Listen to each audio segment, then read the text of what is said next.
This is the Puck Junk Podcast.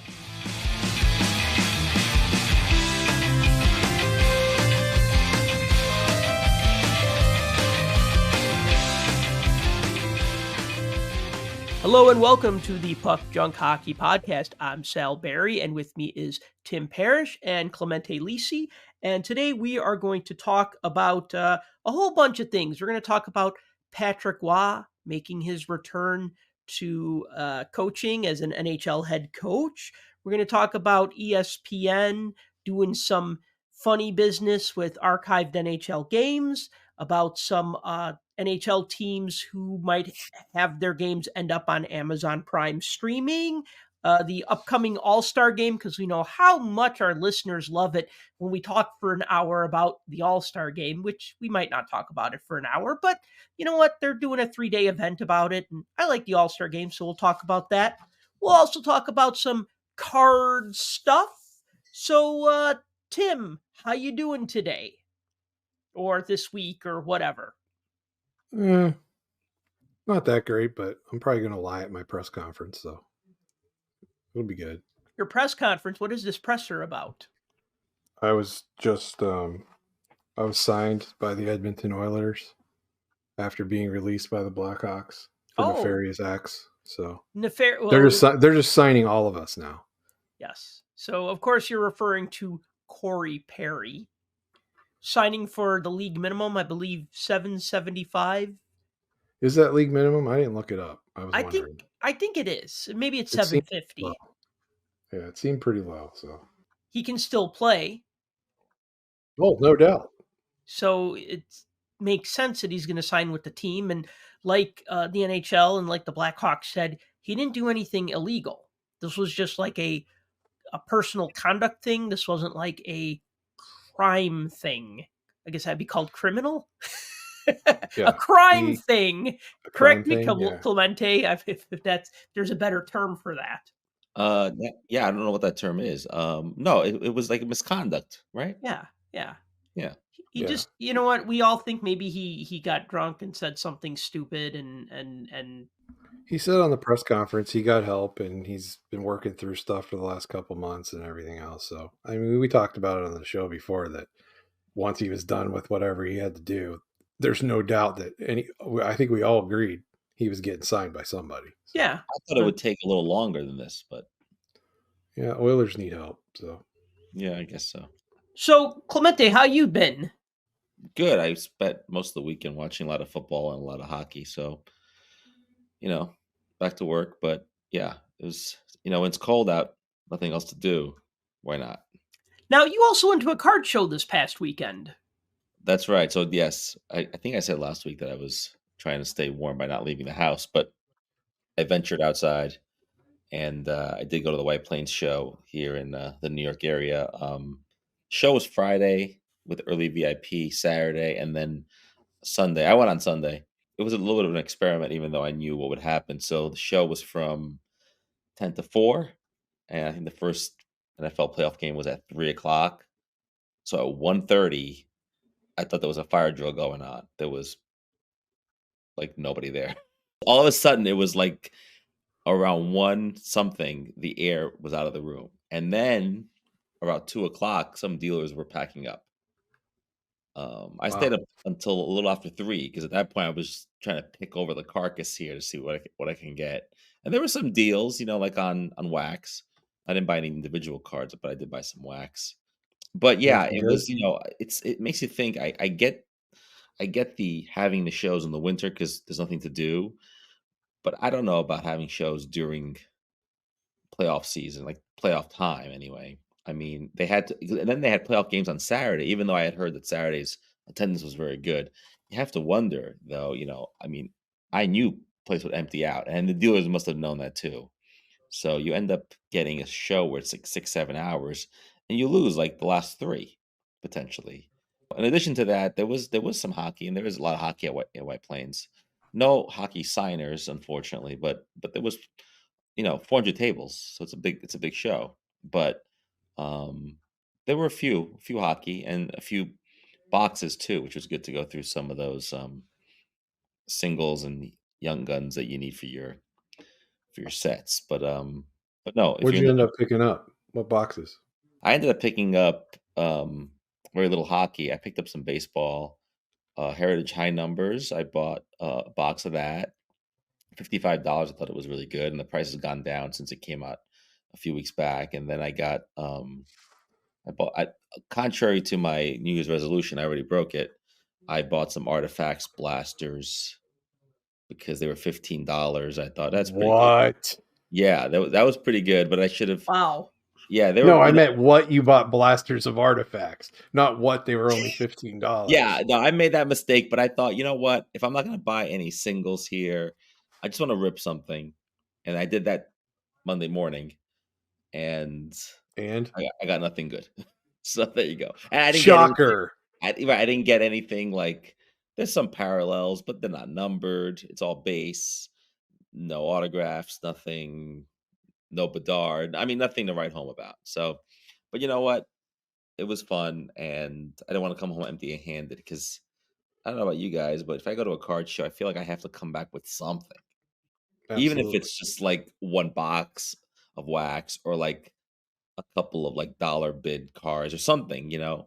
It was tough because like the last 2 hours, people were packing up, so I couldn't even go through their stuff. They were leaving, so it was weird. I know that the National and some other bigger shows, the organizers frown upon that, but it didn't seem like anybody was stopping anybody here.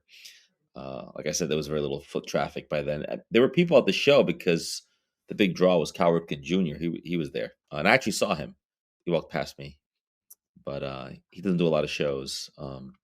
I'm told, and for us who grew up in the '90s, Cal Ripken. I know it's not hockey, but iconic baseball player. I heard in person he has a giant head. Okay, so you went there. Yeah. I was surprised at like in my brain, my image of him is the guy you see on the cards. And when I Right. saw him, I mean I recognized him, but I couldn't believe how big he is. And Yeah. not big like fat big, like just like large. Like his head was large. And I Yeah. don't know why that is. But That's what I've heard. I heard his head is very big. yeah. Like not quite And bobblehead size, but like it's bigger than it right. should And be. so I don't know what that is. Like if that's from you know, as you get older, you know, I mean, I'm already self-conscious about the size of my head. So I I wouldn't think when hate you get older though, your head shrinks and your ears get bigger and your nose gets bigger. I've heard about the ears and the nose, but the head I Yeah. didn't. So my fear is that if my head is growing as I get older, and my body gets smaller, I'm in trouble. But anyway. I mean, Barry Bonds' head got really big too, but that was because of the clear and the white. So Right. So you just bought a couple blasters. Good, they were like $15 and not $30 because you really would have been upset But at that's why I bought them because the price was so cheap. I thought, who cares? Like if I get nothing, it's $15. Like I think they slashed the price because probably all weekend nobody bought these things and they're not, as anybody who collects artifacts or buys artifacts knows, the blasters are not the way to go anyway. But I'm assuming they cost $25 to $30 at Target. yeah, they're like But, $29.99 if I yeah, remember and that's correctly. that's crazy. Like that you don't want to do. I mean, I bought at a show maybe a year ago or something. I can't remember. It doesn't matter. I bought two Parkhurst blasters, and they were like $10 each.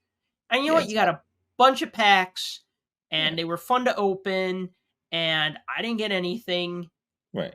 like because I didn't really expect anything. I got a lot of cards, but not enough for a base set. And then you know what? I'll throw some of the short prints and inserts in my rummage boxes it shows, and I'll pull all the players that I like Patrick Kane.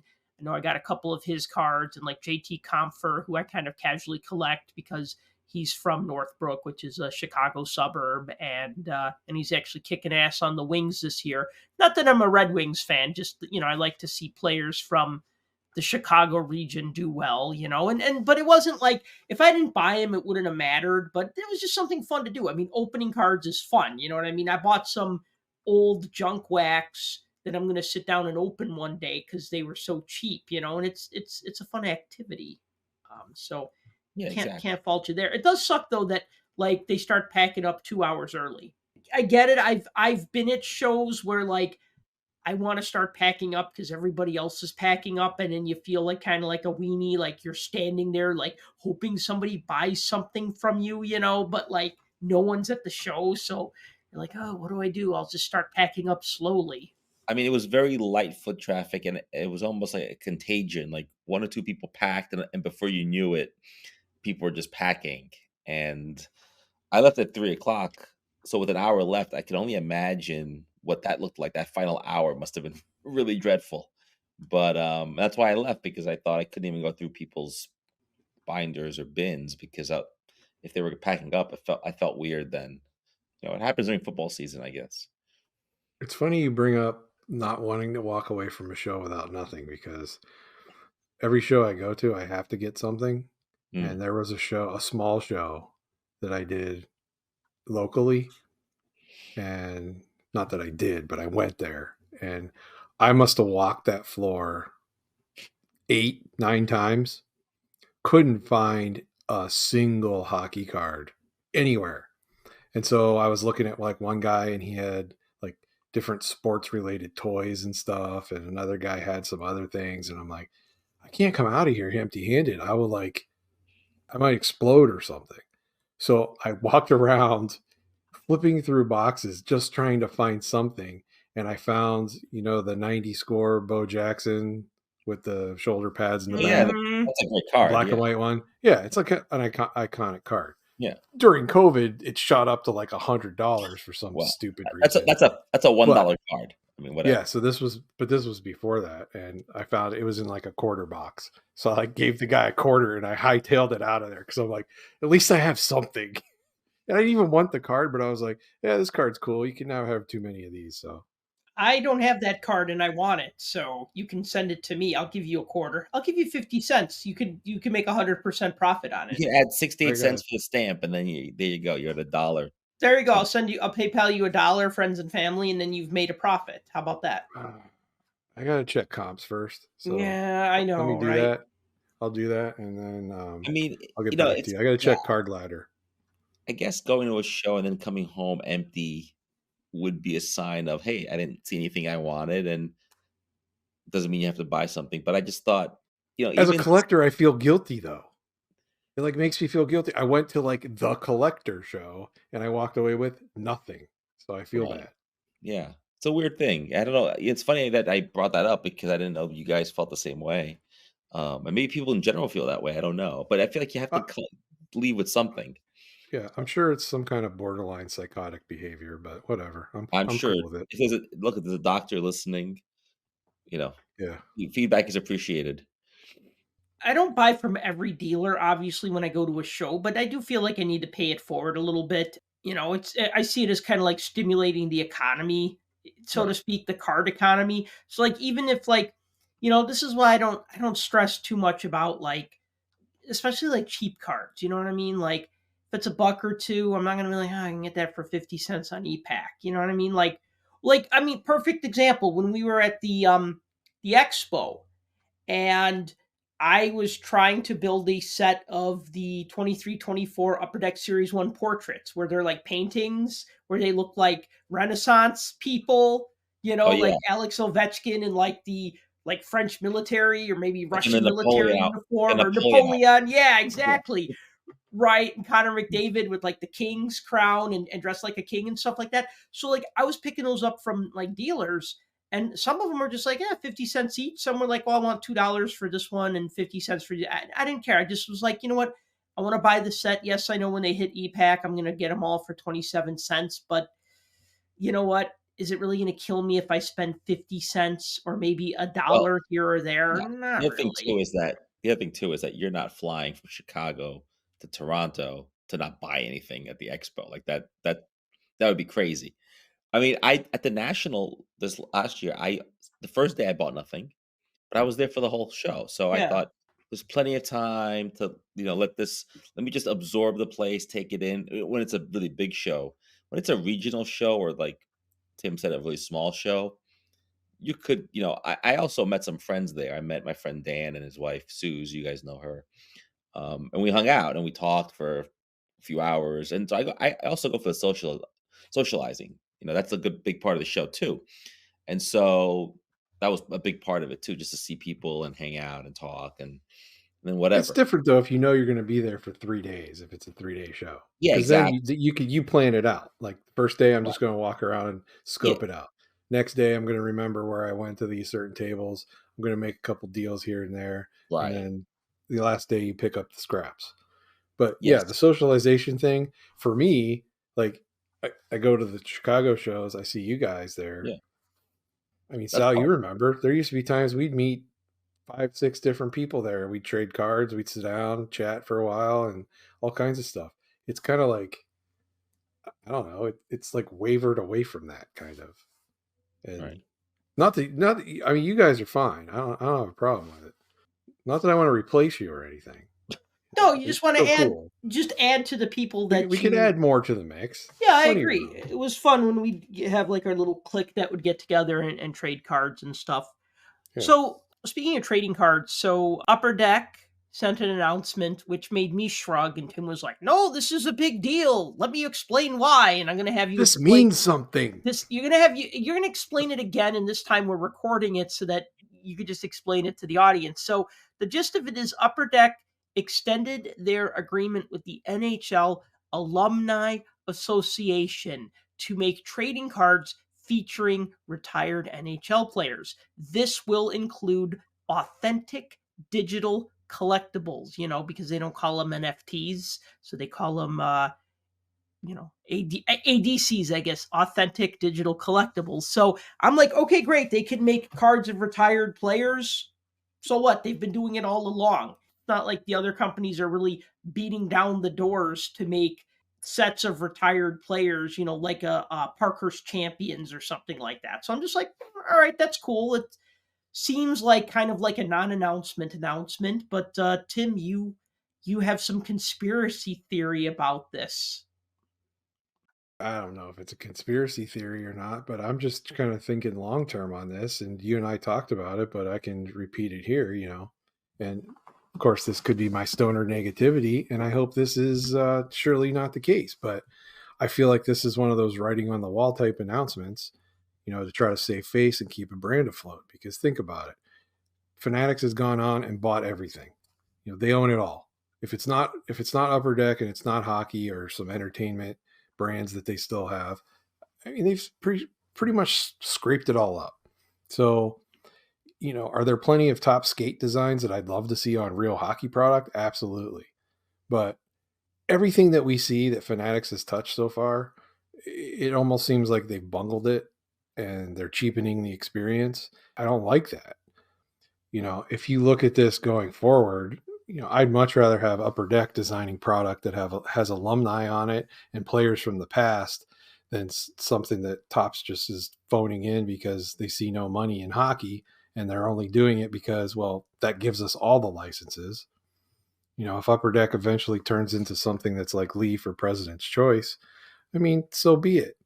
But I brought up to you, if this was 10 years ago and the same announcement was made, I don't think anyone would bat an eye because there'd be nothing more to read into it. But Upper Deck makes hockey product. Those guys are hockey players, plain and simple. That's it. I think it's a way more complicated landscape in 2024 with trading cards. And I think this might mean a little more. I hope it doesn't, but I think it might. And it's more of a positioning thing to say that from a business standpoint, we need to make it so that we're not completely cut out of the market. So it's kind of a strategic placement. And again, yes, sure, this might be a conspiracy way of thinking at it, but I mean, think about it. I mean, it's only my opinion and it's speculation, but Upper Deck's previous long term agreement with the NHL and the NHLPA is probably about to expire.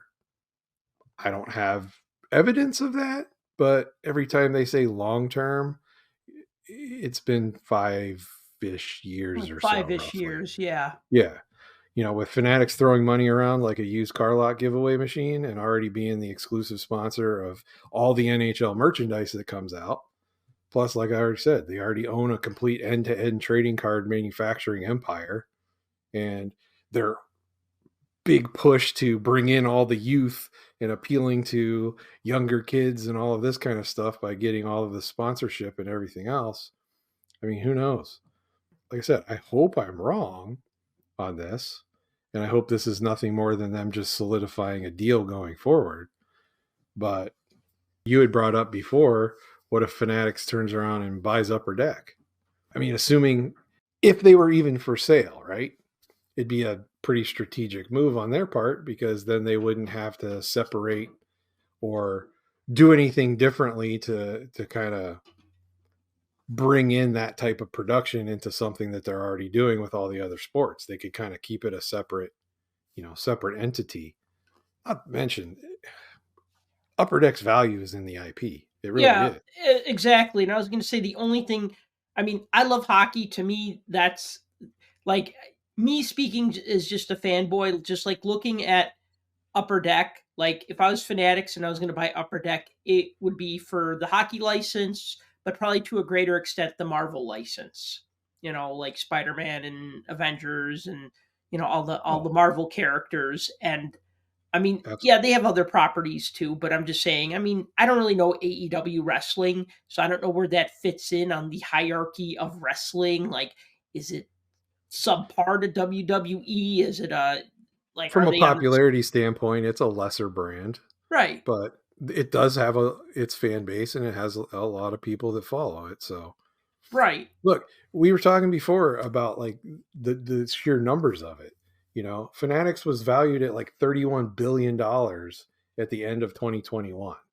And Upper Deck, if they're not publicly traded, I don't believe, but if you pull up what their value is, it's about 185 million. So I certainly don't think it's not feasible for them to pull out, because think about it, Upper Deck used to be well over a $300 million company.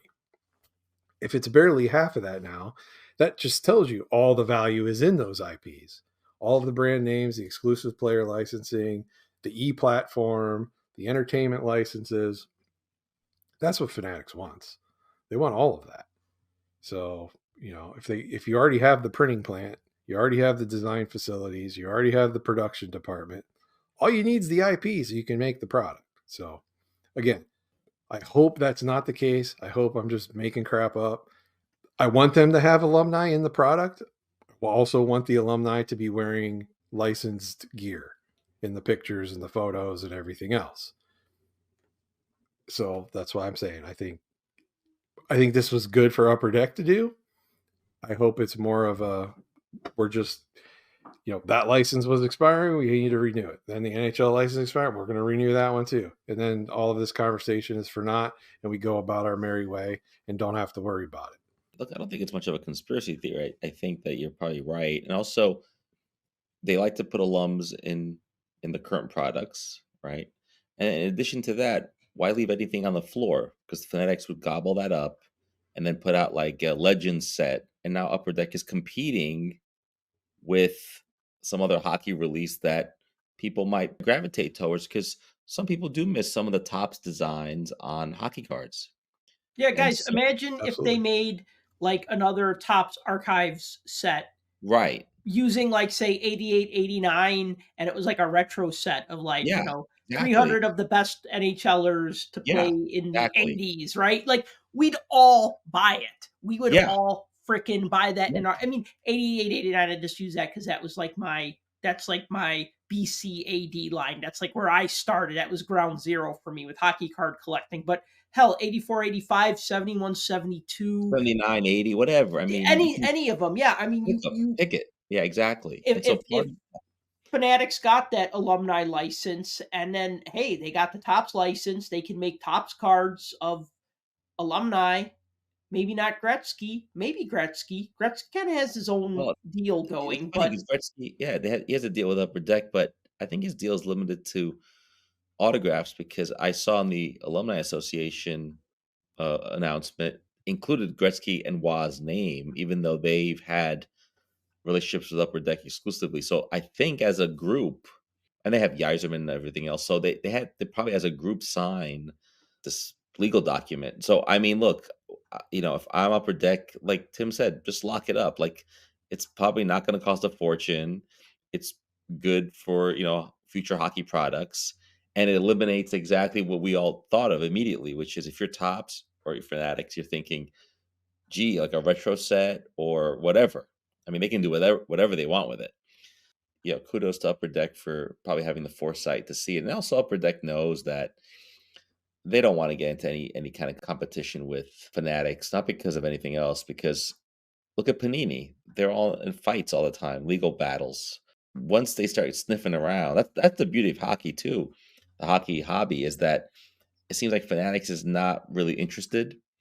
They're not sniffing around. We're not at the whims of whatever's happening. I mean, everyone, I'm sure, has been reading about this Tom Brady card that Fanatics put out, and Tom Brady's all in now with Fanatics and all that, and they re-signed LeBron James. And if you're Fanatics, like you said, they're going to be doing the merchandising and the team jerseys and everything else. You don't think they want the Canadian market? I mean, why would they leave that untouched?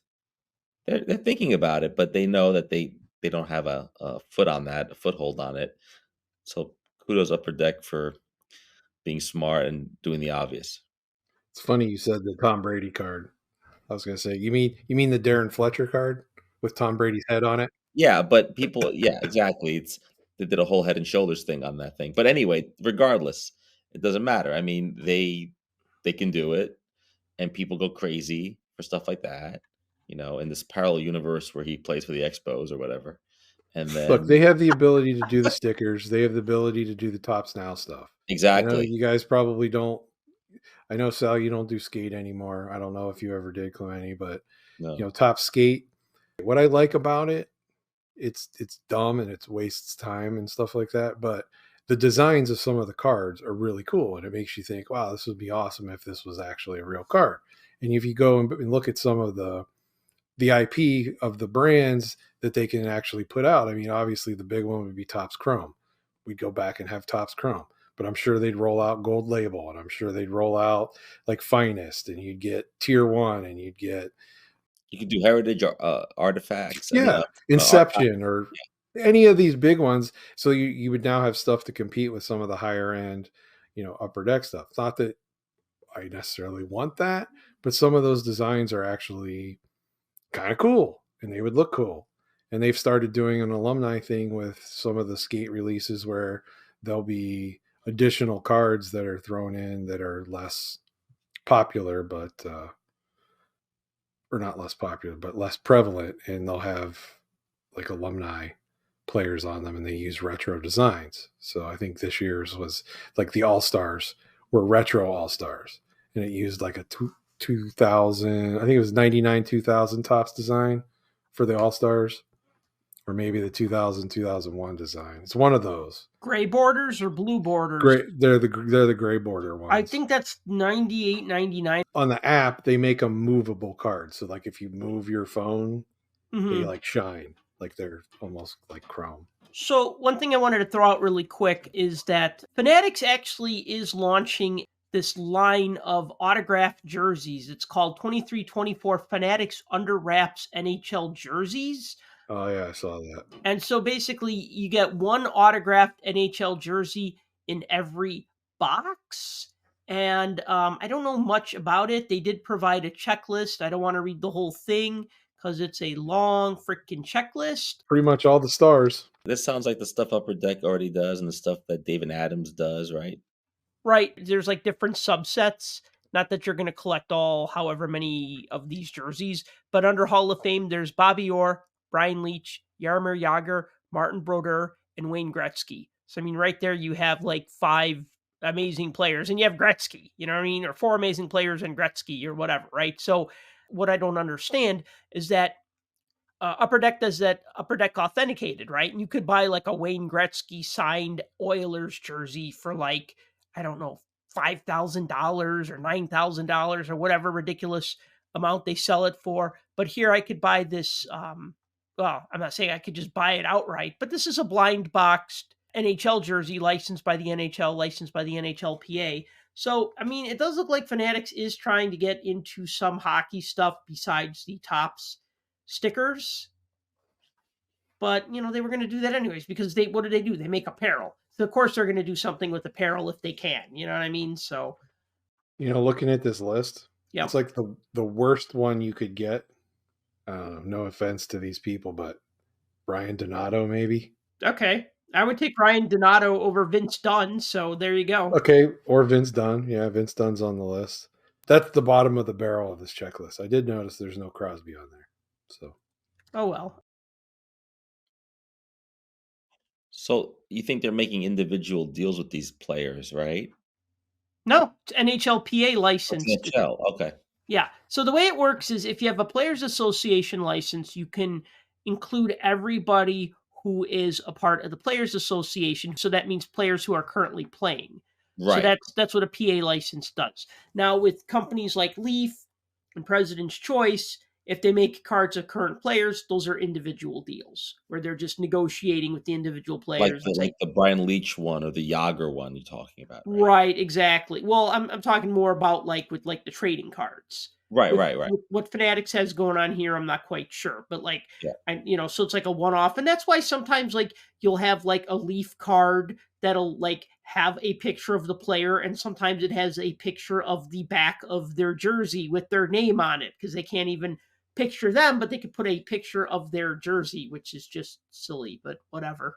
Well, it's like the Don Russ, Panini Don Russ has a deal with the Baseball Player Association, so they make trading cards, but with no logos, right? pajama cards. I'm almost okay with that. Some people like them, but I will say this about those cards: as someone does a little bit of baseball too, I like the rated rookie logo, and so like I'll get a rookie card of a player, even though there's no decals, because rated rookie is an iconic name, and so it's the kind of thing where it's like even if one day in the future Upper Deck lost the license but can still have a deal with the players and had no logos and it was a Young Guns card, people would still chase it potentially.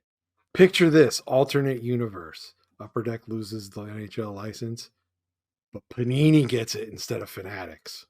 Then they could do a lot of cool stuff with it too. You could do Kaboom, you could do a bunch of good stuff there too. I mean, I'm not, I think it's none of this is going to happen. I think Upper Deck is no one's dislodging them from this. I think, I agree. yeah, I think with the NHL, I would like being with Upper Deck because they're gonna dote on you. If yeah. you're with Tops, you're the fourth sport. Sorry, and if you're with Upper Deck, you're the only sport. I mean, unless you want to count college football. By the way, fourth sport, you may be sixth behind maybe Formula One, soccer, some other stuff.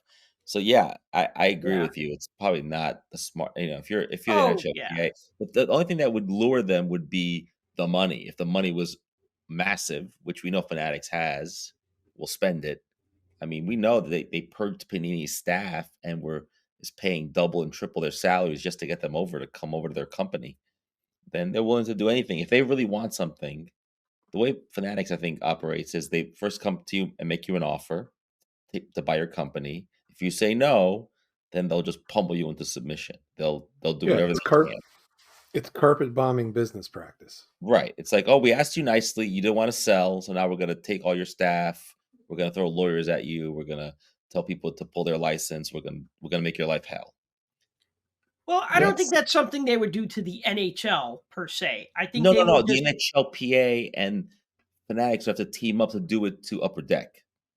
yeah, I mean, if they wanted to just get the license outright when it's up for negotiation, Well, they could bid on it, I guess. and they could outbid. I mean, they could easily outbid, and the thing is, they could just give a guarantee. And then the thing is that if the guarantee is high enough, then you don't even care about the percentage of sales. If Upper Deck says we'll pay you $50 million a year, I'm just making up a number because I have no idea what these guarantees are. Like, They're probably blind bids and envelopes. so the thing is that like if Upper Deck says, yeah, we'll pay you $50 million and 12% of whatever we sell. And if Fanatics says, oh, we'll just pay you $1 billion and 1% of whatever we sell, well, that $1 billion is like right there. That's the payoff. You know what I mean? Then it doesn't matter if they never sell any hockey cards or Right. if it's just incremental money after that, which it wouldn't be because then Fanatics would have the incentive to try to like make their money back on that and really put a push on it. And then maybe we start seeing these cards in like supermarkets again, like the good old days, and not just blaster box for $20, which I guess is okay. But Yeah, but look, as much as I'd love to see cards like in every store I go to, the problem with that is that how much are they printing of it that it's everywhere? That's one. And two, what's going to happen in a few years is Fanatics' logo will appear on NHL jerseys, and Fanatics' logo will then appear on Upper Deck cards, right? So it's going to be weird. It's going to be That is awkward. going to be weird. You're Yeah. right. You want to airbrush it out, but they can't airbrush Yeah, I was going to say they'll try to airbrush it out. They'll it. turn It'll be the F into a tiny, B. but if it's a close-up, you'll see it on the chest, on the sleeve, wherever they're going to put it. Just like now you see Adidas or you see, whatever the brand. But they're not really their competition at that point. If Upper Deck is still making hockey cards and Fanatics is making hockey jerseys, they're No. not really competition with each other. They're not. It's just weird. That's all. They'll change the F into a B. Yes, So like it says Fanatics. Fanatics. Yeah, like the Like Daniel Topps did to the Upper Bertune Deck. card. Yeah. Like Topps did to the Upper Deck logo. Upper Deck. Upper Deck, yeah. Upper, like rubber deck. So since we were saying all these good things about Upper Deck can write their check out to each of us. Mhm. So we can put that in our slush fund account. Are we required to mention checks in every podcast now? Is that what we're doing? Checks? We mentioned checks last week too on our Boomer episode. Can't they just PayPal us? Whatever it takes. Yeah. Hey, so let's talk about 23-24 OPG Platinum because I really want to move on to the next topic. So 23-24 OPG Platinum sales sheets have been posted. We're looking at about $250 per box according to the pre-sales. 12 packs per box, 12 cards per pack. Set configuration is going to be 200 veterans, 100 marquee rookies. Shouldn't they be called platinum rookies because it's OPG Platinum? But so, yeah, we're going to have OPG Platinum, and I like OPG Platinum, but just kind of at the same time, like we just got too many metal sets. I call it metal fatigue. Somebody was arguing with me. They're like, well, foil cards and metal cards and platinum cards are not the same thing. And I'm like, it's all shiny shit to me. You know what I mean? And that's good. That's okay. I like it. But I'm just going to stick with Metal Universe. That's my shiny card of choice.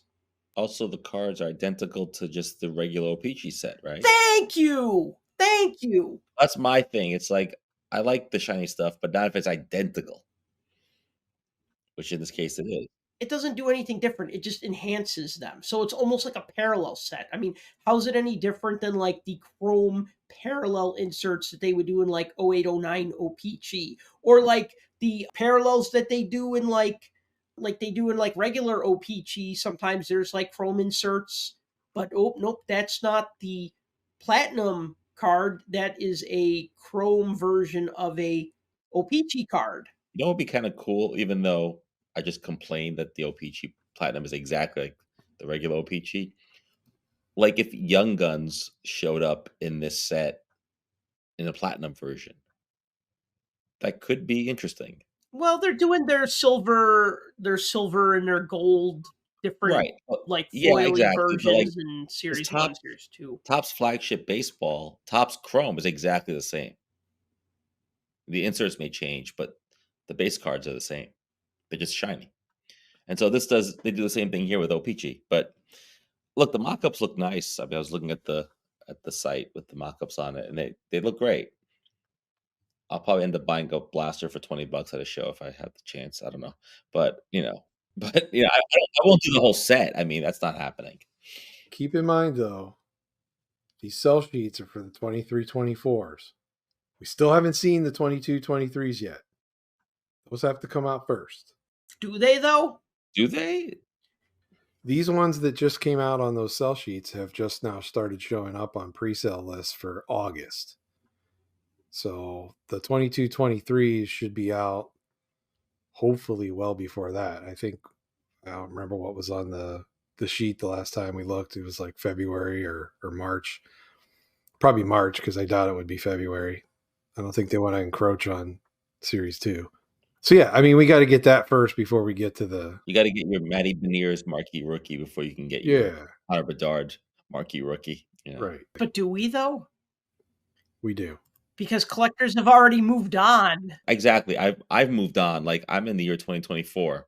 I'm not in the year 2022. And that's the thing. We're still getting these, and we still have so many. I mean, if you look at I mean, heck, just look at the last newsletter with the release calendar on it, or when the next newsletter comes out, you'll see it. Everything that's on there is almost all old product that's still being held, and half the months it gets pushed and gets pushed and gets pushed. So here it is. We're pushing February now.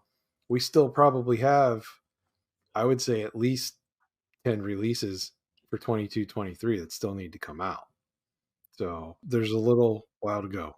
That would mean even if they try to catch up and the new stuff comes out on time, that's like 2 releases a month in some cases. More than. More than, because you have 10 left over from last year, and we have 12 months in a year, 11 more months left on top of everything else. People are not gonna buy all this stuff. Some of this stuff ends up, I mean, they probably would have been better off skipping a year in some cases and saying, "Look, we're gonna try to catch up because we can't sell this potentially. Nobody wants to buy 22, 23 OPG Platinum." I barely wanna buy 23, 24. Why would I wanna buy last year's? I just pulled it up real quick just so I know what I'm talking about.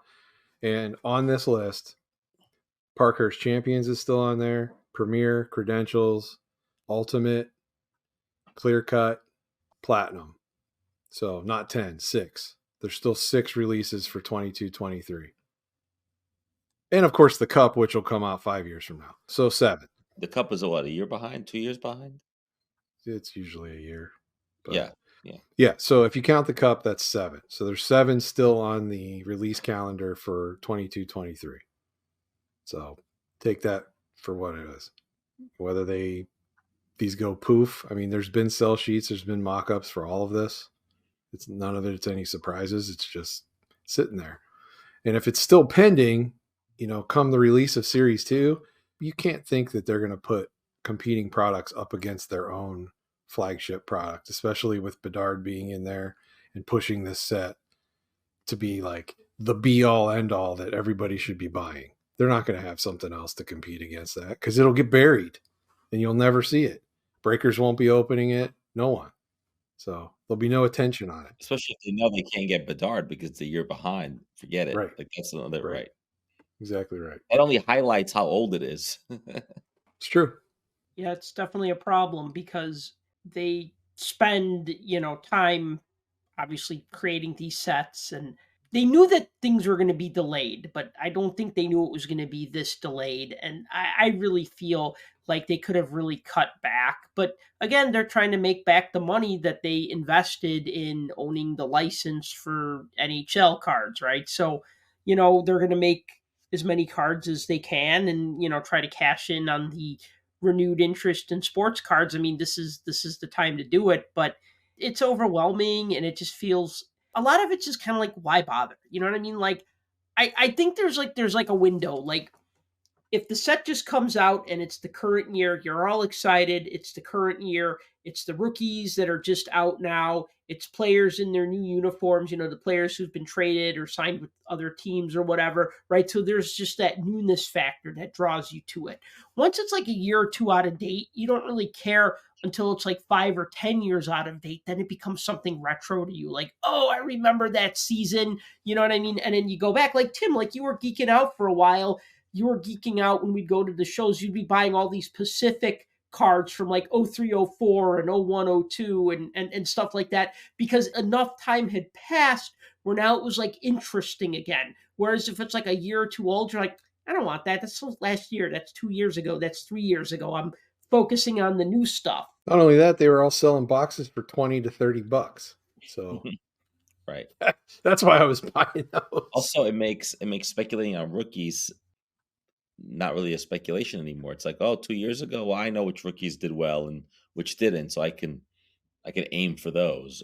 And part of the thrill of it is not knowing if some of these guys are going to pan out, and for a lot of people. And so when you know all that, when you know it's 2 years old and all this stuff is set, it takes the fun out of it. I mean, a big part of it is the fun, I think. Anticlimactic. And then even like Upper Deck is like some of the sets that have come out so late that like what they would do is they make, how like you have certain sets where like certain rookie cards are numbered out of $9.99 or $7.99 or $5.99 or $2.99 or $49 or $5 or whatever. And they'll pick like those 5 best guys and they'll have like the shortest print run. Now I know they've done that before, But now it's kind of like when they're producing the sets so late, they know which ones they're going to cherry pick and say, hey, these were the top 5 rookies from 21-22. Let's make their cards the hardest rookie cards to get in this serial numbered set. Whereas if they were making it in real time, there would be certain players that maybe wouldn't have been that hard to get. You know what I mean? So it's cutting both ways and not in a good way. Well, last thing I'll say about this, again, going back to the release calendar, if you look at it, considering how long everything has been on that calendar, I mean, we're talking going back to last fall, early last fall. A lot of these have been on there. They just have bumped and bumped and bumped and bumped. You got to imagine if they're still planning on putting them out, they've already been in production, they've already been printed. This is just a matter of timing and everything else. And if that's the case, and again, asterisk, dates may change, but if you follow the way this is, by the end of February, all the 22-23 stuff should be done, other than the Cup. By August, all the 23-24 stuff should be done. If this is the year that they finally catch up, that would put us right in position for the start of next season, so that maybe, just maybe, we go back to MVP rolls out, Artifacts rolls out, O-Pee-Chee rolls out, Flagship rolls out in November. Maybe. I don't know. I'd love to see it. Normalcy is good. We fear change. Moving on, I want to just mention real quick, Marc-Andre Fleury moving to second all-time in wins, moving past Patrick Waugh. He still has a ways to go to catch Martin Brodeur, and that probably won't happen. Brodeur has 691 career wins. Also, as of this recording, Fleury got injured again. Yeah. I horrible play. I still don't own a Marc-Andre Fleury Young Gun. And actually, I've been trying to buy one since the 17-18 season when he was on the Golden Knights. And I was just like, I don't have a Marc-Andre Fleury Young Gun. I really want one. And it's just always been beyond what I was comfortable spending. I mean, it's like when I was looking, it was like $300. Now it's like $500. I mean, it could be more if it's graded. I know there was one that I was eyeing at the expo, but it had like a printer line on it, like a mark from like the roller or whatever. And I'm just like, just spend more and get it in better shape. But Tim, do you have a Marc-Andre Fleury Young Gun? No, that's too rich for my blood. Absolutely not. No, I have a ton of other Fleury rookies, not that one. I only have 2 that I could think of. I have an 03-04 Topps, which was you had to mail for it. It was like the last 10 or 11 or however many rookie cards, like the best rookies from 03-04, you had to mail away for that. And then I have the C55, which looks like kind of like a painting or like a lithograph, and that's to make to look like the like old cards from like 1910 or whatever, 10-11, I think. They were the C-Series painting cards, yeah. Yeah, I should know because I wrote an article about it. That actually some other hockey blog like ripped off my article, and then I called him out on it, and then he got like really indignant about it.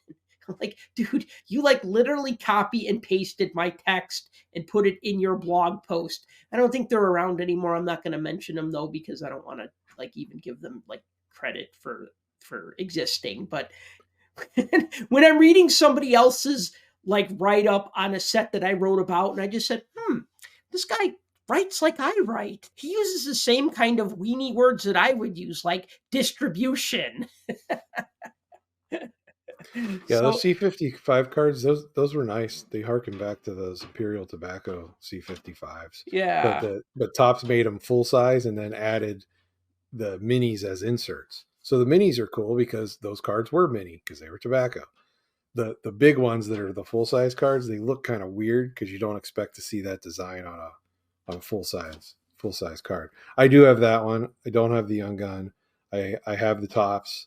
I have the red parallel Topps. I don't have the gold. I wish I had the gold.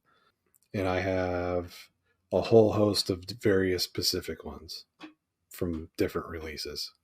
Most of them are just like studio Olin Mills shots of him holding a hockey stick and weirdness. So What about you, Clemente? Got any of his rookie No, cards? I don't own. No, I don't own any of them. And this tops card you guys are mentioning, I'm not aware of it. But I wonder if that tops card you guys are talking about is rarer than the Young Guns card, but because of the No, iconic Young Guns name. But no, that's a card that I wanted to get, and like you said, Sal, it just was just out of reach enough now that I think I saw it last week that it's like going for $600, $700 on eBay graded. And so now it's in this territory that like we can't catch it. that one guy at the Chicago show that had all those hockey cards, but had like every young gun imaginable. He's got every Yeah, Young Guns, right? he had that in the case. I asked him what he wanted for it, and it was a raw one. It was 900, Ugh. and so I was like, "I'm Yeah, out." but that guy is a little pricier than most, but nonetheless, it's in that realm. And so, yeah, we're not going to catch it. We talked about Bedard being in that category potentially. I think Fleury's card was always, you know, expensive, and then if you didn't get it for $200 or $300 early on, there was no way to catch it after that, and it's never gone down since. And so it's one of those elusive ones because $900 raw. That's just one example. That's pretty crazy. But he's going to be a Hall of Famer, so it'll never go down. I have tons of other Flurry cards, tons, probably 5, 6, 7 different I mean, you're autographs. better off probably instead of going for the Young Guns. You try to get like a nice, maybe autograph card from a third year or fifth year or something else if you want to spend a couple $100 and have them in your collection. Because there's like Tim says, there's a million Flurry cards of all kinds of shapes and sizes and prices, and you can still get something pretty expensive, I would think, or even $200. That's really nice. Maybe numbered and more rare than a Young Guns card, but we won't tell hockey collectors that. It's our secret. Yeah, collect what you like, even if it doesn't make sense. Collect what you like. We're all about the hobby positivity here. We're not going to be negative and demean the things that you like to buy, even though they're crap. Yeah, we're not about body positivity, you all fat, but we are about hobby positivity. So collect what you like. Rainbows and unicorns. So, speaking of Marc-Andre Fleury moving past Patrick Waugh to now become second all-time in wins, Patrick Waugh is an NHL coach again. And somebody sent me a message. One of my former hockey teammates texted me. And I just texted back, I didn't text back LOL. I actually texted back ha ha ha ha ha ha ha when he sent me the graphic that New York Islanders have hired Patrick Waugh to be their head coach, because the whole thing just seems so ridiculous to me. Because, okay, you got Patrick Waugh, you got Lou Lamoriello as GM or president or whatever the hell he is these days. So you have two massive egos, one mediocre hockey team. No good can come from this. But I love Patrick Waugh. I mean, I kind of have a love-hate thing going with him. Loved him when he was at the Habs, hated him when he was with the Avalanche, but I do have a big autographed picture of him on my wall in my living room, and I also did a painting of him when I was in high school. So like I said, love-hate relationship. But why is he coming back to NHL coaching now after leaving? I mean, he's been gone for a long time. I mean, this whole thing just seems weird, doesn't it? I don't think so. I don't think it's weird. He's been considered for almost every single coaching vacancy that's come around over the last couple years. So I don't necessarily think it's weird. I'm kind of surprised it's taken this long to get him over or back, I guess, into the NHL. But I think it's a weird fit for the Islanders. I don't think it's weird that he's back in the NHL. It just reeks of desperation a little bit. And the Islanders are probably desperate. I understand that. And when I found out about the hiring at the show, I was at the show actually. I found out about the hiring, and sort of all the conversations about that was like, Patrick Waugh has like a huge temper problem, and I wouldn't want to be an Islanders player and have to deal with him. And this actually, I was reading an athletic story today where they interviewed some players about what Waugh is like as a coach, and I'll read you a piece from this quote from former defenseman Nick Holden. It says, played under Waugh all 3 years in Colorado, and he credits the coach with giving him a chance to earn consistent playing time. Okay, he goes, quote, obviously growing up watching him and hearing stories, the way he had coached in junior, I thought he was going to be really, really hard and yelling lots and all that stuff, showing that passion he always did, Holden said. He also goes on to say that Waugh laid into players and screamed during intermissions, but it happened a lot less than he expected, which, I think is pretty funny. And of course, he won his debut, the other night. But I think the Islanders are probably not going to make the playoffs anyway, and They might. They're not that far out. they're not. Then why fire the coach? They had, I don't think Lou liked the way they were trending. right. I think Waz have just not been coaching the NHL for such a long time. It's just a weird, like Sal said, it's a weird fit. That's what I think. But whatever. Maybe I'm wrong. Maybe the Islanders win the Stanley Cup, and I'm an idiot. But it's not like he wasn't coaching, though. That's the thing, because he No, I was in the understand queue. that. Just not at this high level. No, he coached for the Ramparts in the queue. So, last year they won the championship. But that was kind of the joke, which was like a coach with this huge temper coaching like younger players, seems like not a perfect fit in the world we live in today. But Well, you talk about that temper. Think about this. You now have, as coaches, Patrick Waugh, John Tortorella, Peter Laviolette, all in the same division. Yeah, true. The first thing I thought of, I think maybe some referees should probably get some new insurance policies. They're going to have to get the referees the helmet that Bedard's going to wear when he comes back. They're going to have to get him like referees that with like the shield. The shield. No, I'm just saying like maybe there'll be some stuff going on. Who knows? And look, he's also in a New York media market, which is very aggressive. And so very aggressive and has no patience. Right. So they want to win now. And at the same time, there's a lot of coverage. Even of hockey teams, there's a lot of coverage because there's a lot of TV stations, a lot of newspapers, a lot of media in general, and you're in New York. So who knows? It could all work out, but it could also it'll be fun to watch. That's all I have to say.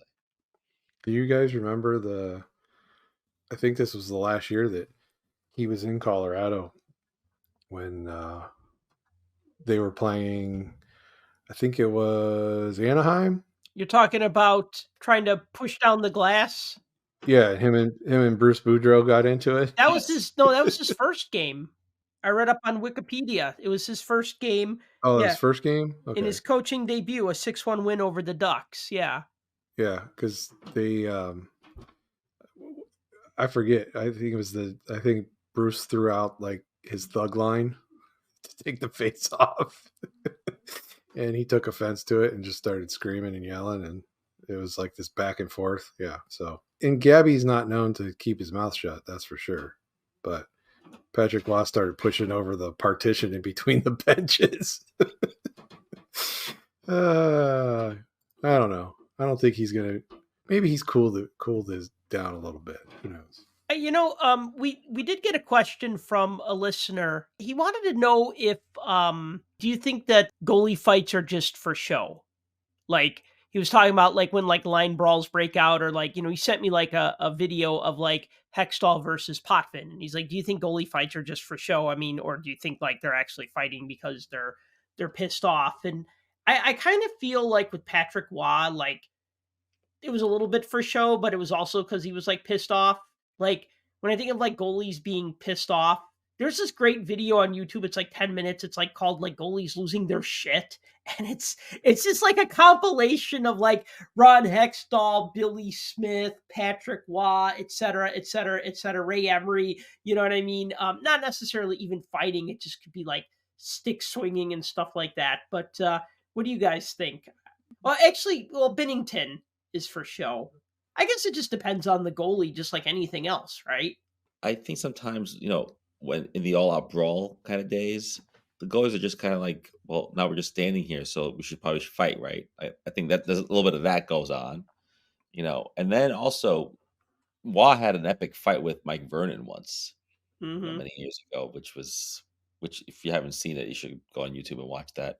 But no, I think I agree with you. I think with Waugh, it probably was real, because he's a tough guy. Look, nothing wrong with a tough goalie, but hasn't been a good goalie fight in a long time, I think. But But yeah, no, I don't think it's for show. I think, you know, especially if you have to come, oftentimes you have to skate across the ice to do it too. If I was a goalie, I would just skate to the bench, but that's just me. And the thing is like, if you're the goalie and you're winning, do you want to get kicked out of the game for a fight?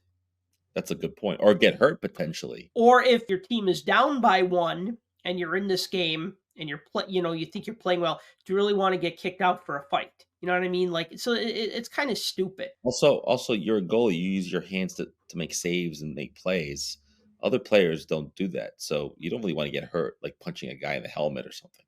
Well, So like, I don't know. remember when Rick DiPietro went to pick a fight with who was the Penguins goalie that game that dropped him with one punch?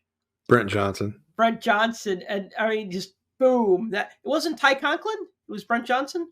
It was Brent Johnson. Okay, yeah, boom, one Yeah. punch and he's down. I mean, like, and then he had a fractured jaw. And this is a dude who was like always having like a pulled hamstring or torn this or twisted that. So like, Rick DiPietro should not have been like picking a fight with the other team's goalie. But that just seemed like, oh, I'm gonna do this. Like, it just seemed really boneheaded. When Hextall got into a fight one time after a game, he jumped Alain Chevrier when Chevrier was playing on the Devils, and it's just like, why? He's not, the dude's like 5'8". He's not going to fight you. So what? Your team lost. What are you going to gain by that? You know what I mean? Like, so, I mean, I think sometimes you have certain players who have tantrums. I mean, we talked about Jordan Binnington way back when, like 2 playoffs ago or whatever, the whole water bottle throwing incident. I feel like when he wants to fight, he just doesn't really want to fight. He just wants to bark. And it's too bad that we were deprived a Jordan Binnington, Marc-Andre Fleury fight that could have happened last year. That would have been a thing of beauty. That could have happened, and was the one game it was Phoenix Copley and John Gibson were going at it, and that was gonna happen. Here's the thing. I think there was a point in time where goalie fights, there was an inevitable feeling like it could happen, especially on those massive line brawls and scrums that would break out, but you never knew for sure. But I think there's a whole bunch of rules that have been put in that like goalies can't remove their helmets and all this kind of stuff. So how are you going to fight with a goalie mask on? I mean, you're not. You have to knock the goalie mask off. Plus, they're not supposed to cross center ice. So there's that. So they have to meet the center ice and come after each other. There's got to be something going on in order for that to happen. No goalies are just going to, like, in the middle of a play, just like point at each other and then skate down and cause a fight. There's obviously something going on. And 9 times out of 10, what prompts the other opponent goalie to come down the ice and jump into the fray is that the goalie at this end, there was something going on and they jumped in and are getting involved with the regular players. So here's a regular player that just has his helmet and his normal gear on. And here's this goalie that's, 6'0" and weighs 150 pounds, but looks like he's, 6'10" and weighs 400 pounds with all of the gear that he's got on.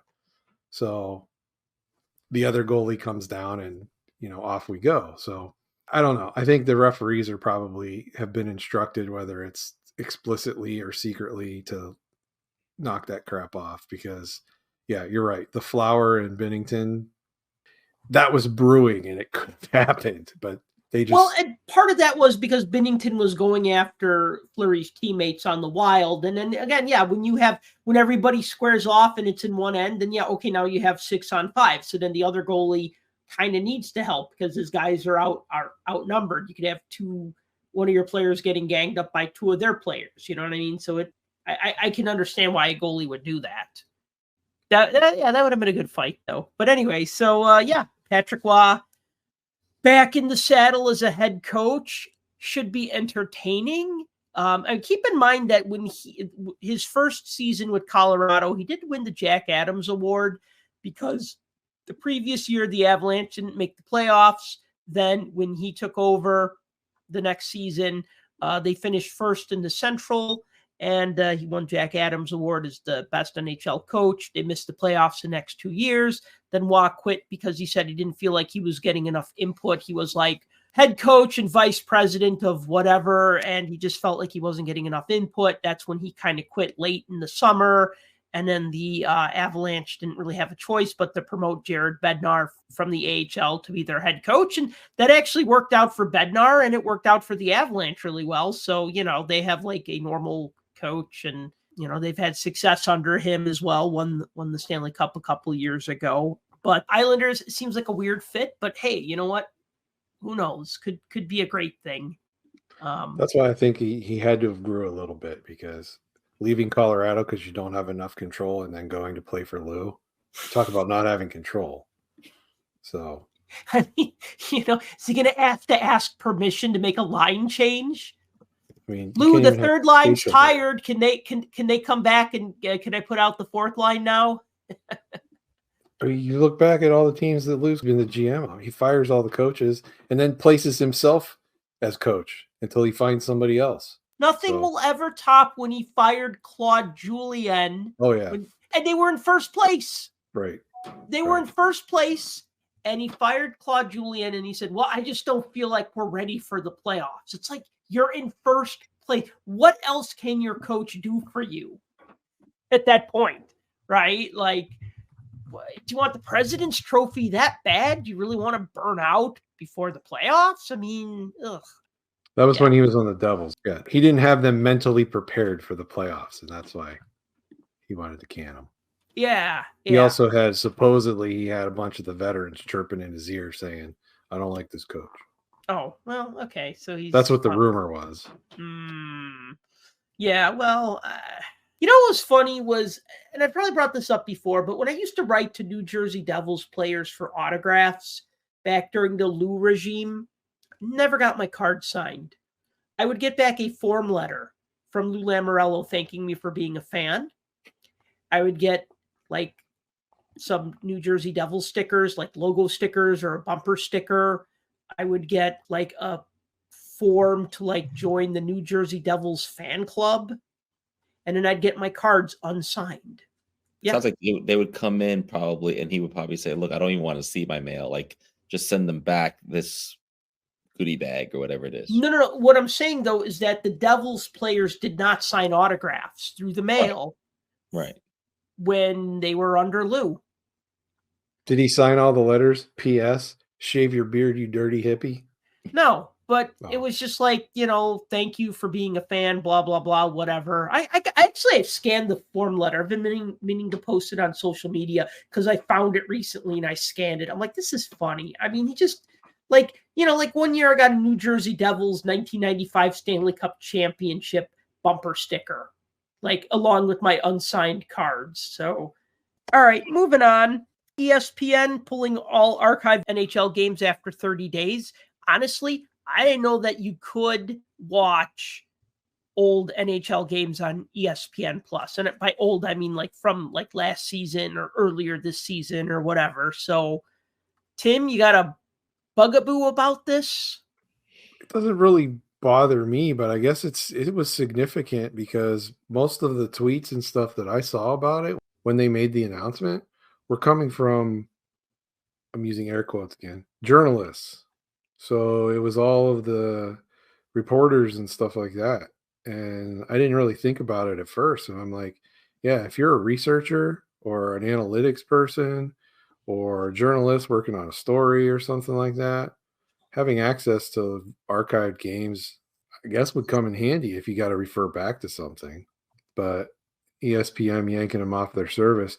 And the thing is, what I read is they're taking them off like completely. So this isn't like they're moving them to a different thing where maybe there's another tiered paywall that you can access them. They're just gone. Once they hit the 30-day mark, adios. I don't know. Is this as big of a deal in today's day and age where everybody has access to YouTube and there's a million other channels that go back and highlight games all the time and repost the stuff? I don't know. When I first heard it, I was like, okay, whatever. And then I saw the people complaining and I never thought about it that way. I was like, oh yeah. If you're a researcher or you're working on something, that would kind of suck that you can't go back. From a fan standpoint, unless you're some psycho that likes to go back and watch games from a year ago over and over and over again because you're trying to relive some moment, I mean, that'd be the only thing. But then all I can say is you should have TiVo'd it or bought the Rock'em Sock'em video that came out. Then you could watch it anytime. Well, I will say this, and Clemente, I'm wondering if you have an opinion about this too. So, Yeah, you guys are writers. How do you think? well, I mean, I just want to give like a real world example. So this wasn't an NHL game, but I remember a few years back, maybe 2019 or something, Hockey News said, "Hey, we want you to write us an article. We're doing like the top 50 games of all time or the 20 whatever." It was a compilation magazine. It was like the best international games, right? So like the number one game was the Miracle on Ice 1980 game, USA beating Russia or Soviet Union. The number two top international moment game was 1972 Team Canada beating the Soviets. The number three game on their list was the 1987 Canada Cup Game 3. That's what they asked me to write about. Now, I never watched the 87 Canada Cup. Have I seen the highlights? Yes. Do I know the whole Gretzky to Lemieux thing? Yes. In fact, that was the title of my article because that's such a famous saying, like Gretzky to Lemieux, right? That was the call on the ice, right? Or the call by the play-by-play. What did I do to write this article? The first thing I did is I went on YouTube and I wanted to see if I could watch that complete Game 3. And I watched it, and I watched it probably 2 times, just in its entirety. And I took notes on the game. Now, you can look at the box score, but the box score doesn't tell the story, doesn't tell the whole story. And for those of you who watched the 87 Canada Cup, I'd love to know your opinion on this, especially on Game 3. I really feel the turning point in that game is when defenseman Craig Hartsburg laid out a massive hit on one of the Russian players, and that changed the mood of the team, and that changed the tempo. Because the first like 10 minutes, it was like end to end. It was like nonstop. It was crazy. But Canada gave up a couple of goals, and that kind of seemed to suck the life out of them, and it seemed like they were on their heels a bit. And Hartsburg just did one of those things where he just stood up the guy at the line, knocked him down. The crowd got into it. Canada got into it. I know you would just say it's a hit, right? But when you watch that game and then you see how the players reacted after that and you hear how the crowd reacted after that, and I talked to Hartsburg about that hit, and about his role on the team. And the thing is that, guess what? That hit is not going to show up in a box score. May or may not show up on a highlight reel, depending on who edited it and who thinks if that's important or not. I thought it was important enough to talk about in my article.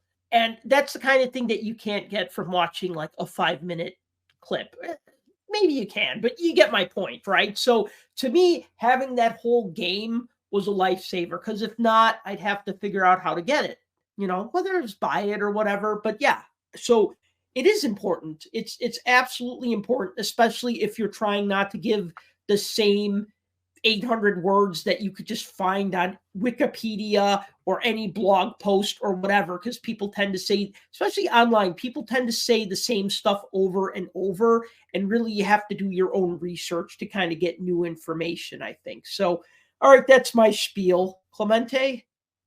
Yeah, no, if I was doing the story, I would have done the same thing you did. I mean, what I would have done too is I would have found any newspaper clippings I could online of that game from, prominent newspapers like the New York Times or the Associated Press or, reports. But then I would have done, the second thing I would have done was exactly what you did. Can I find video of this thing? And that just highlights the whole game, which makes me think that maybe, I guess it's my turn for a conspiracy theory. I guess maybe there is an opportunity for the NHL to create, or for ESPN to create some kind of like, well, if you want archive, you have to pay for it. It's going to be somewhere else. Or it could be a bandwidth issue. They can't keep that much available. Now, if it was only after 30 days, that seems reasonable. I agree with Sal. I didn't really know this existed. So it's hard for me to be upset about it when I didn't know it was a thing. But it seems like a strange thing to say, hey, we're not going to show it, unless they were going to create some kind of app or some kind of other avenue for the NHL to say, hey, look, if you want it, though, you can pay $2 for a game and watch an old game. Now, the truth is, Sal mentioned like an iconic, important game. Does anybody really care about a run-of-the-mill game? Probably not. The other night I watched the Rangers beat the Ducks, and they came back. It was a great game, right? Do I Yeah, want to watch that game? Do I I was want to watch that game? pestering you. Yeah, I do I was want to watch that pestering game? you on Messenger. I was like, "What the hell's wrong with Shesterkin?" And then the Rangers score 4 goals and win the game. But do I want to watch that game over again, like in a week? Probably not. Nothing happened. I mean that Fleury game where he has a record or makes a milestone. Maybe that's the kind of game you want to see. Maybe that should be available through the website or some other place. So that maybe they could be more selective about epic games or something. And I'm sure that you could watch epic playoff games or something else if you wanted to find them. There's plenty of YouTube accounts that have that stuff. There used to be a website, I think it was actually called NHLvideo.net or something like that, where they would Okay. just catalog all the games that looked like feeds off of somebody's center ice package, Ooh, but they were all available. Illegal, right? That's an illegal type of thing. Yeah, and I think that might have been, they may have gotten shut down or may have had to come up with some other kind of backdoor way of doing it. But I mean, that was a site for a while, but that was years ago. I haven't even checked that out. So, but Right. yeah, YouTube, everything's all over YouTube.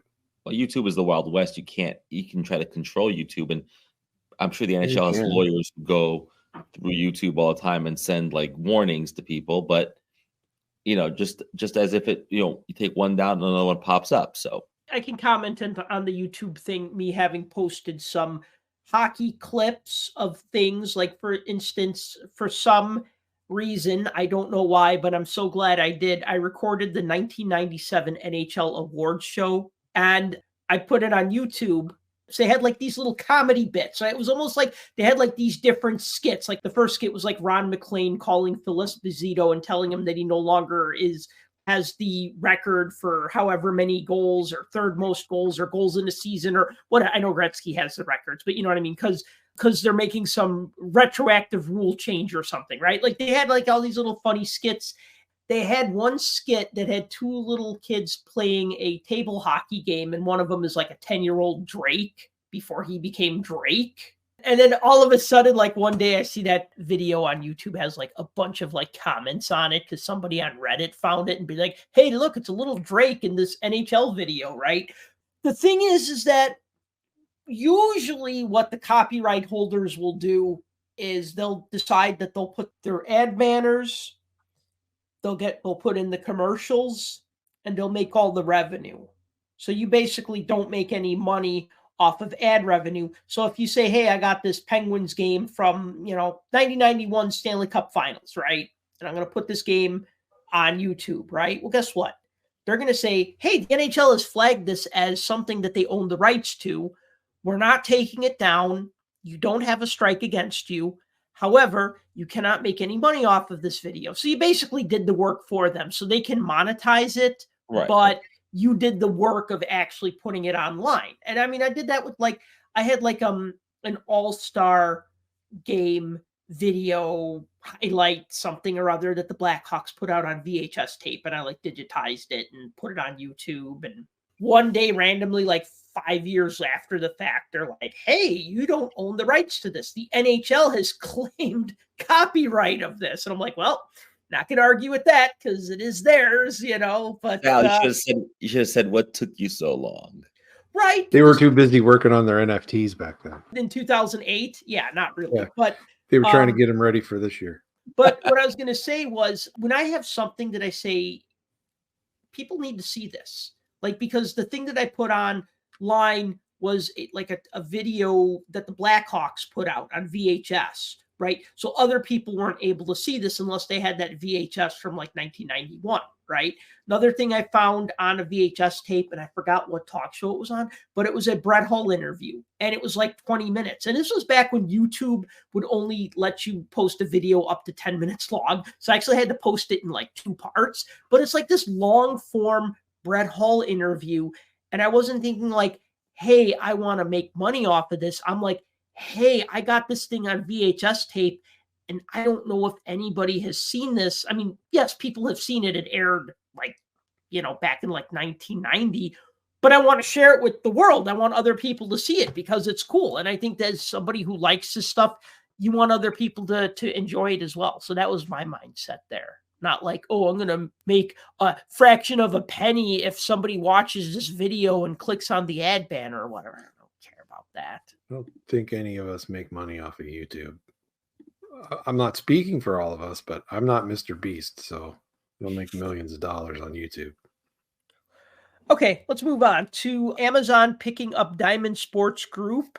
Well, they're investing in them, and there's essentially saving them from bankruptcy is what it is. Yes, so picking up, I'm misreading that basically. Yeah, so Diamond Sports Group, which has like the Bally Sports regional sports networks, they're bankrupt or they're like hemorrhaging money. They need money. Amazon steps in, invests money, also has the right to invest more money. And it looks like some teams might end up on Amazon Prime streaming next season. Now, the Bally Sports name is going to be dropped. So there's not going to be like Bally Sports Midwest or whatever, because that was something that Bally licensed because they wanted their name on these sports networks. But really, they're in the casino game. And that's kind of like what I guess they're going to focus on.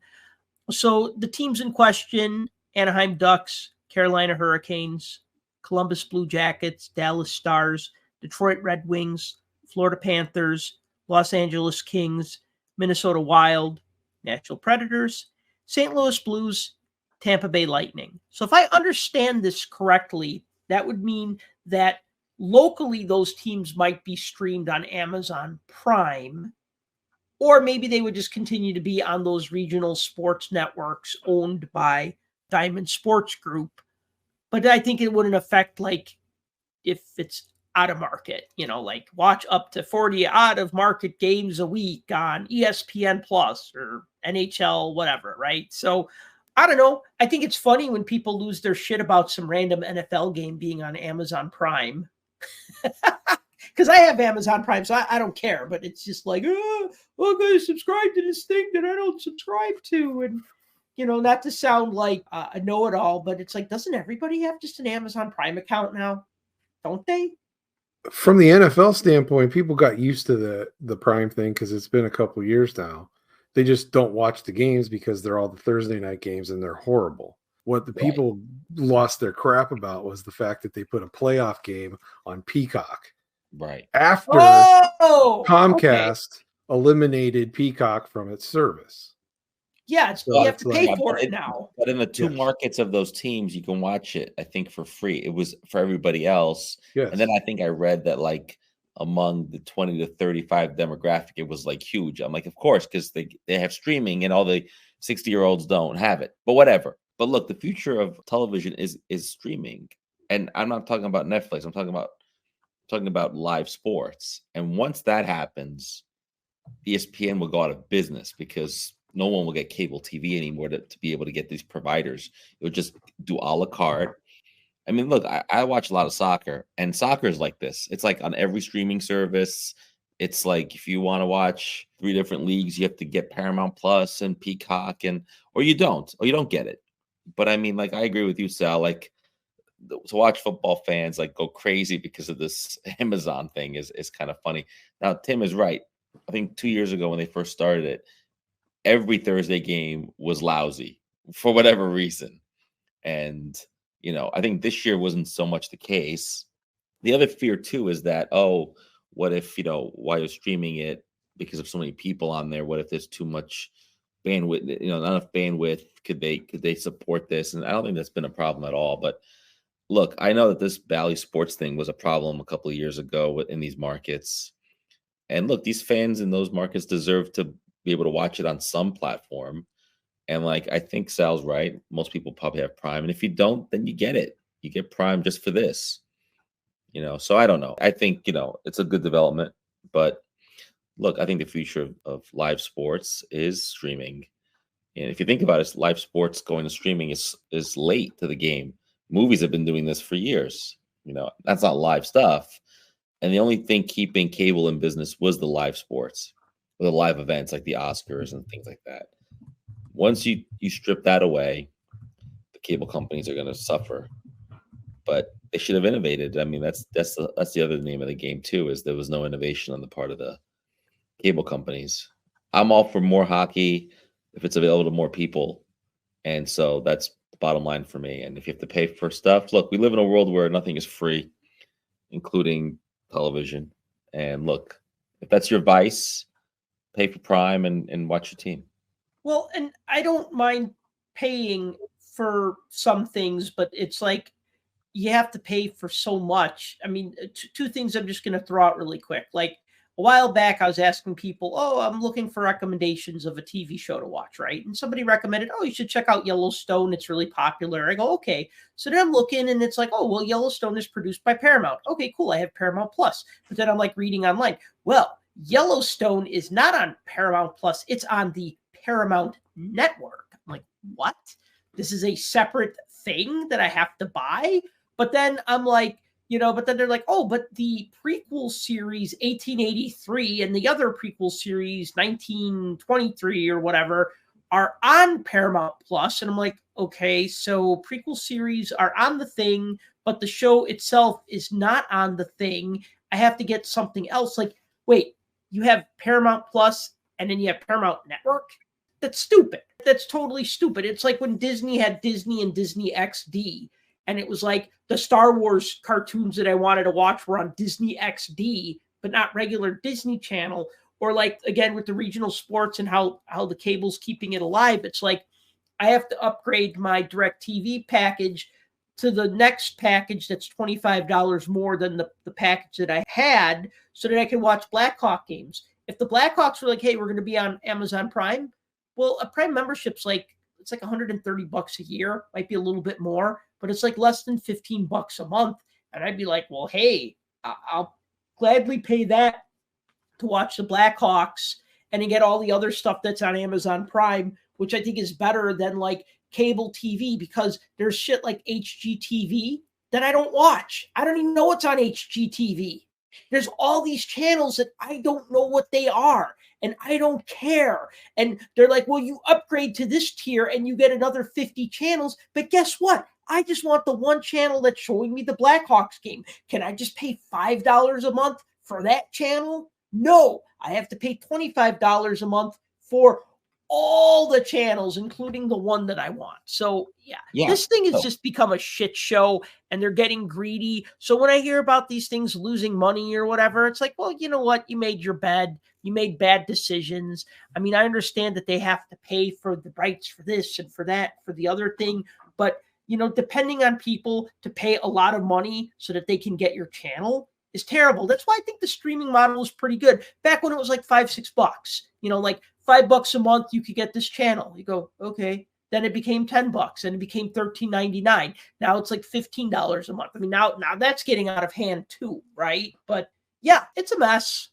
My problem with it, you can't grow a game that's lagging behind in viewership, and you can't expand for marketing and advertising so that you can raise your salary caps so that you can pay your players and bring better parity to the league if you don't make eyeballs capable of watching your sport.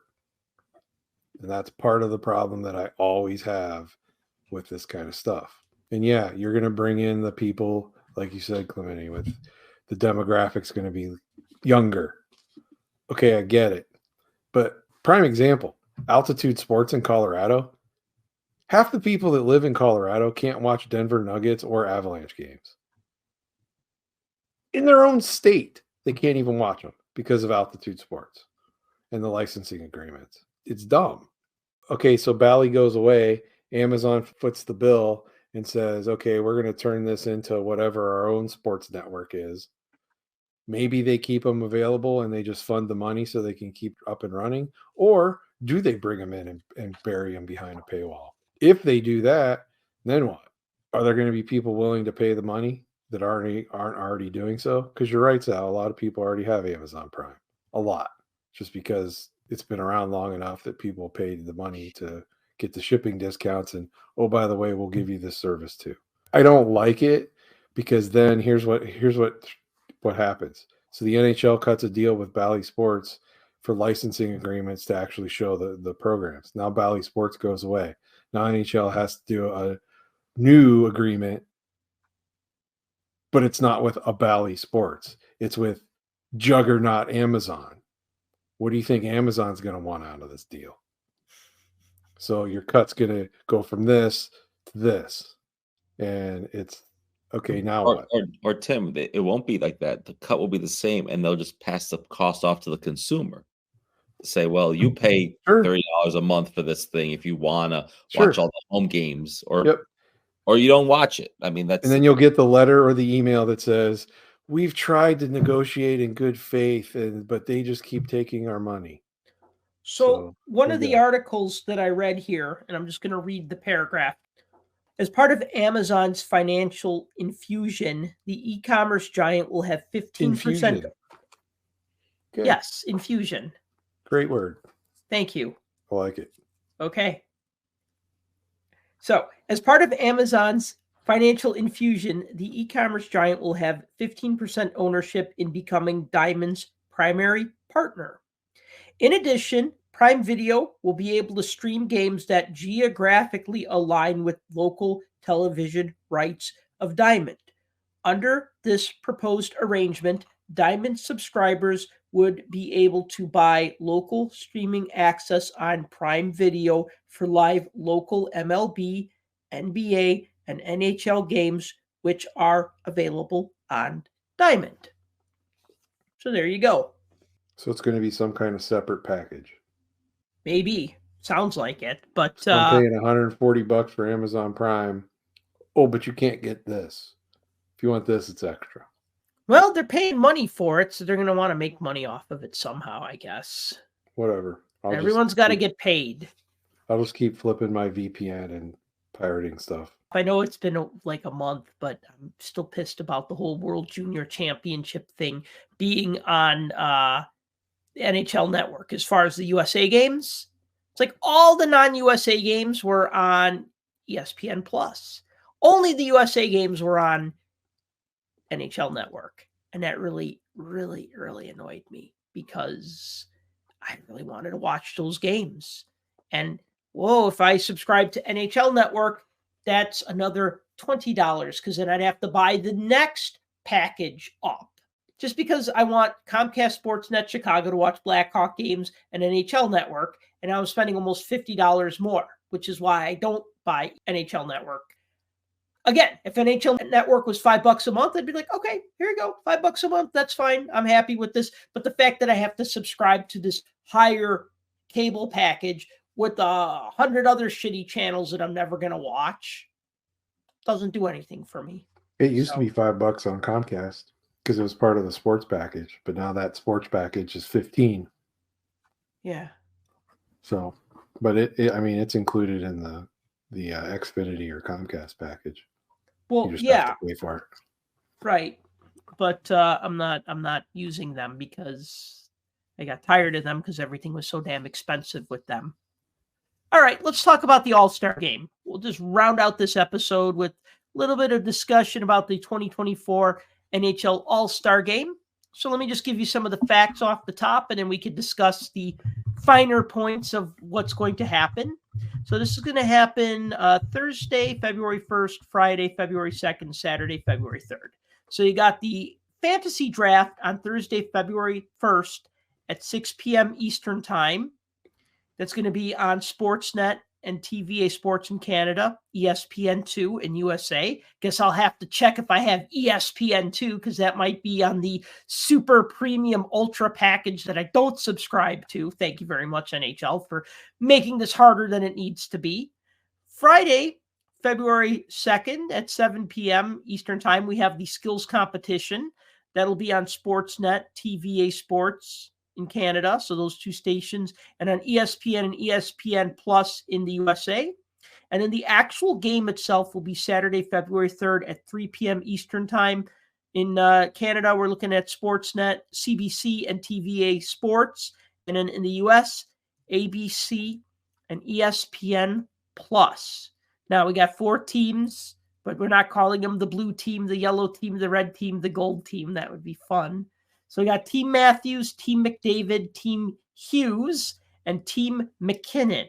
So Team Matthews, they're going to be wearing the blue jerseys. That's Austin Matthews, and it's going to be his assistant captain is going to be Morgan Riley, and then his celebrity captain is going to be Justin Bieber, which this all makes sense. They wear blue. They're Maple Leaf guys on the team. Bieber's a huge Maple Leafs fan. Okay, great. And they're like best friends. And they're like BFFs, right? Team McDavid, you got Connor McDavid as the team captain with Leon Draisaitl as the alternate captain. The celebrity captain will be Will Arnett, the actor, and they're going to be wearing the white jerseys. Team Hughes is going to be co-captained by Jack Hughes and Quinn Hughes. Singer, musician Michael Bublé will be the celebrity captain, and they'll be wearing the red jerseys. And then Team McKinnon, captained by Nathan McKinnon. His alternate captain will be Cale Makar, and the celebrity captain will be singer, songwriter, and dancer Tate McRae. And they're going to get the yellow jerseys. So that's all the facts about the stuff. Of course, yes, there are 44 players that are going to be in the All-Star game. I'm not going to read all 44 names, but you get the idea. Of course, Connor Bedard was named to the All-Star game. He's not going to be in the All-Star game because of his broken jaw. Also missing the game will be Jack Eichel. He's also injured. So they were replaced by guys not on their own teams. I think it sucks that the Blackhawks will not have anybody in this All-Star game. And I'm going to look over this roster again. Yeah, no Blackhawks. So, yay. I don't even think I'm going to watch the game. I don't even think I'm going to watch the skills competition because you only got like 12 guys in it. So, I don't know. This seems like the NHL is kind of getting some things kind of right and some things kind of wrong. So, I don't know. I don't feel like super excited about this. I know I said I liked the All-Star game at the top of the show, but I don't like that not everybody gets to be in the skills competition. I feel like everybody should be in the skills competition. I think it's fun that they're bringing in celebrity captains. And, even though I never heard of Tate McRae because I'm old, she has 3.3 million followers on Instagram. So cool. Maybe some of them will get into hockey because of her involvement in this. And I mean that seriously because that's how it happens sometimes. So I feel like they're doing something right and some things not so right. Both of you are like seething. Like Tim, you're like speechless. Clemente's speechless, and Tim looks like a teapot ready to boil over, right? Like we got one guy who's like so mad he can't say anything, and the other guy's like in shock and he can't say anything. No, it was so succinct, and I was like, I don't think I have an opinion on this. No, but I mean, I'll probably tune into it. I mean, the skills competition is always fun.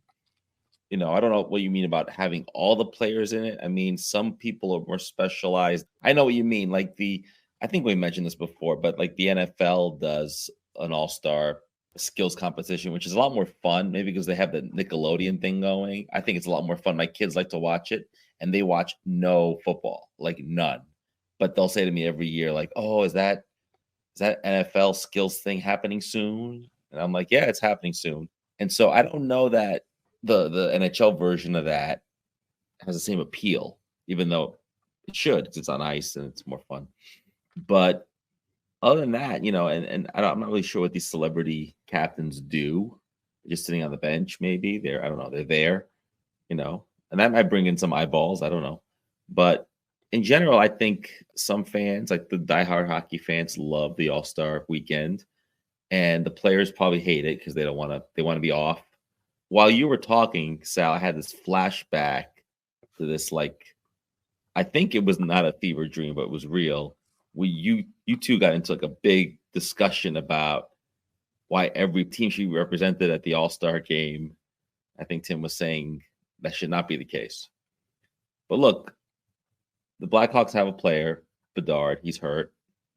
And other than that, they're not a good team. So why should someone from the Blackhawks be at the All-Star game? Because you're a Hawks fan. I get it. But I don't think that every team needs to be represented. It's nice.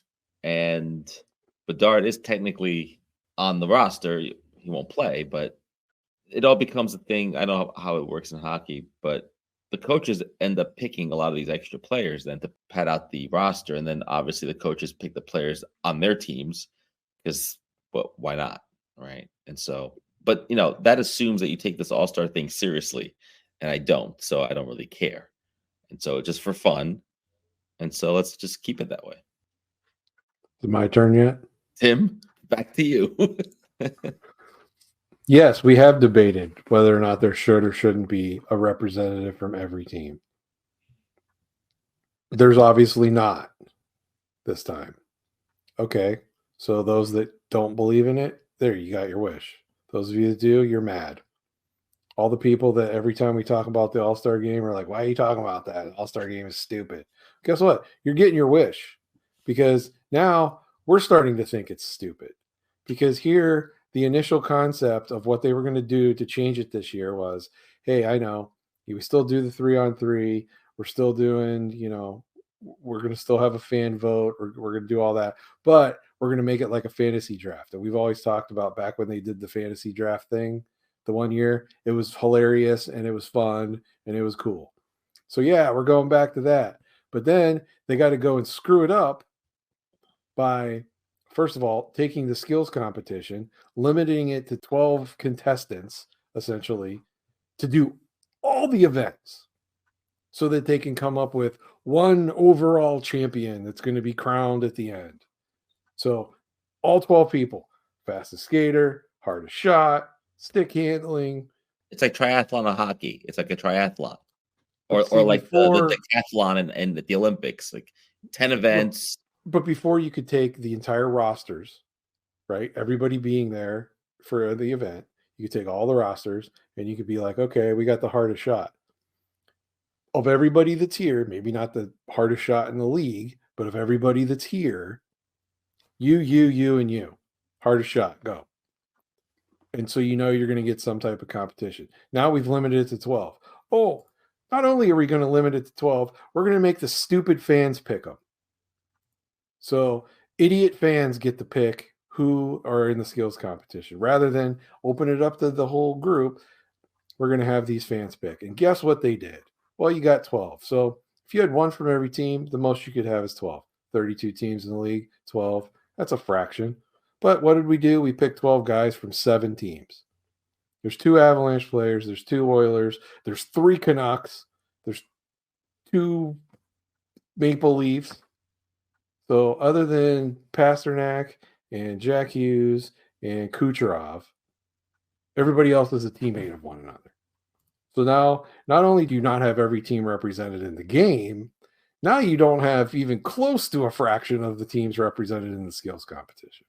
It's like when Congress passes a bill, but in the meantime of passing a bill that was supposed to do something good, 17 other congressmen added a bunch of BS crap for their own home jurisdictions onto the bill, and now it makes it into something it totally wasn't. That's kind of what this is. They started with a great idea, and as it passed through the line, somebody else came along and like, you know what else would be cool? Let's have mustard-colored jerseys.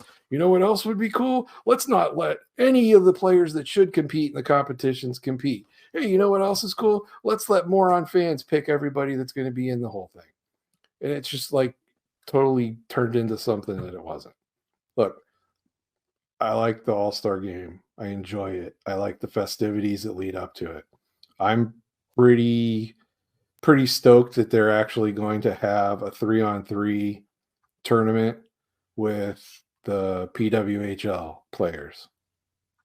Whether it gets televised on TV, I don't know. Maybe they'll throw it on their YouTube channel, which has had great coverage, and we've talked about that already. So I'm excited about that. Do I still want to see the skills competition? Yeah. I mean, some of those events are interesting. They're supposedly going to have this new advanced obstacle course for all of the finalists for all the events at the end. So I'm interested to see what that's going to look like. But the more and more we get to, we got to make this edgy and we got to appeal to the younger people. Let's make it flashy. Let's make it over the top. Let's bring in celebrity guests. Let's have some kind of famous designer make our jerseys look like ketchup and mustard and mayonnaise. I mean, okay, cool. So here's the thing. You'd gone and done it when starting this off, Sal says, I don't even want to watch it. When Sal says he doesn't want to watch an All-Star game, you know you've gone and done it. I mean, that's really all I have to say about that.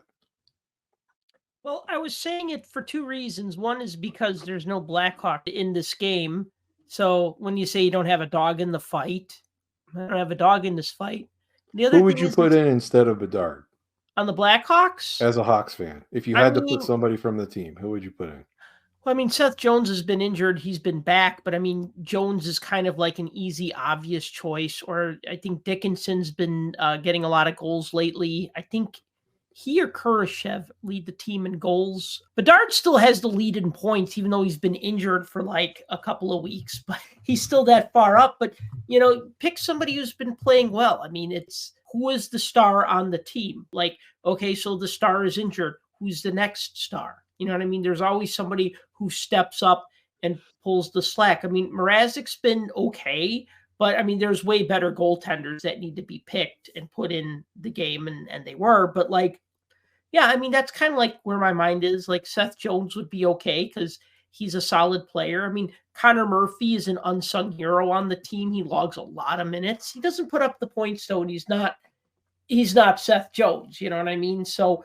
And I know those seem like kind of weak answers. That's just me off the top of my head without me like looking up any stats. I like the Kurashev pick. Yeah. And if you went with Kurashev, I would agree with that.